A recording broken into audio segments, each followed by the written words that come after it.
लोकसभा चुनाव को लेकर पार्टी स्तर पर तैयारियां तेज हो गई हैं। राजस्थान की लोकसभा सीटों पर भाजपा कांग्रेस सर्वे करवाकर जनता की नब्ज टटोलने में लगी हैं ताकि जीता हुआ व्यक्ति को उम्मीदवार बनाया जाए।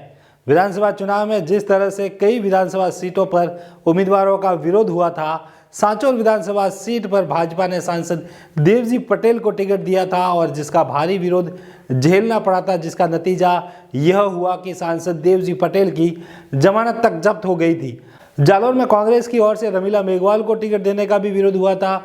ऐसे में अब लोकसभा चुनाव में पार्टियां काफी विचार कर रही हैं ताकि कहीं भी विरोध की स्थिति ना हो। जालौर सिरोही सीट की बात करें तो अब के यहाँ पर भाजपा कांग्रेस दोनों ही पार्टियों के लिए उम्मीदवार तलाशना टेढ़ी खीर हो गया है।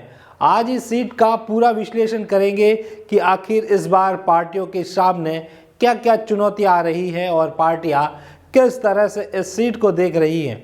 सन 1952 में जब पहली बार लोकसभा चुनाव हुए तो भवानी सिंह निर्दलीय चुनाव जीते। 1957 में सूरज रतन दमामी और 1962 में हरिश्चंद्र माथुर कांग्रेस से जीते। 1967 में स्वतंत्र पार्टी से देवकी नंदन पाटोदिया यहाँ के सांसद रहे। 1971 में नरेंद्र कुमार सांगी कांग्रेस से जीते। 1977 में हुक्म राव जनता पार्टी से जीते। 1980 में कांग्रेस से वरदाराम फुलवारिया जालौर सिरोही से सांसद बने। साल 1984 में सरदार बूटा सिंह की जालौर सिरोही लोकसभा क्षेत्र में पहली बार एंट्री हुई। 1989 में भाजपा ने पहली बार यहां से जीत हासिल की और कैलाश मेघवाल यहां से सांसद बने। 1991 में दूसरी बार बूटा सिंह कांग्रेस से जालौर सिरोही के सांसद बने। 1996 में पारसाराम मेघवाल कांग्रेस से जीते। 1998 में तीसरी बार बूटा सिंह जालौर सिरोही के सांसद बने, लेकिन इस बार निर्दलीय जीते।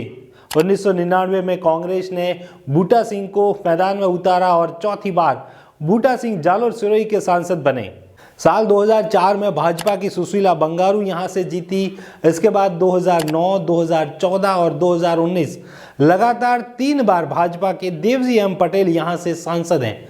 अब 2024 में यह सीट किसके खाते में जाएगी, यह आने वाला वक्त बताएगा। अब भाजपा और कांग्रेस दोनों ही पार्टियों के लिए यहां से किसे उम्मीदवार बनाएगी, इस पर कशमकश चल रही है।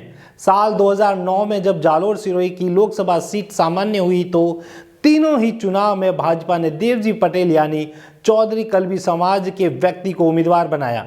वहीं कांग्रेस ने साल 2009 में संध्या चौधरी तथा 2014 में उदयलाल आंजना को मैदान में उतारा, यानी कांग्रेस ने भी चौधरी समाज के व्यक्ति को ही सामने खड़ा किया। लेकिन गत 2009 में कांग्रेस ने देवासी समाज के व्यक्ति यानी रानीवाड़े के विधायक रतन देवासी पर विश्वास जताया। संध्या चौधरी 1,13,000 वोट ले पाई थी, जबकि उदयलाल आंजना को 1,99,000 वोट हासिल हुए। वहीं रतन देवासी को 5,11,000 वोट मिले थे। खबर में आगे बढ़े उससे पहले एक अपील कि आप यह खबर YouTube पे देख रहे हो तो चैनल को सब्सक्राइब करें और अगर Facebook पर देख रहे हो तो फॉलो कर लें, क्योंकि 18,000 फॉलो वाला पेज हैक हो गया था, इसलिए अब ये नया पेज बनाया है जिस पर आपका सपोर्ट महत्वपूर्ण है। अब खबर पर वापस आते हैं। इस बार सवाल यह आता है कि क्या भाजपा देवजी पटेल को चौथी बार मैदान में उतारेगी या फिर किसी अन्य को मौका दिया जाएगा। एक सवाल यह भी है कि क्या भाजपा इस बार भी चौधरी कल्बी समाज के व्यक्ति को ही टिकट देगी या फिर राजपूत, देवासी, राजपुरोहित, माली या भी किसी अन्य समाज के व्यक्ति को अपना उम्मीदवार बनाएगी।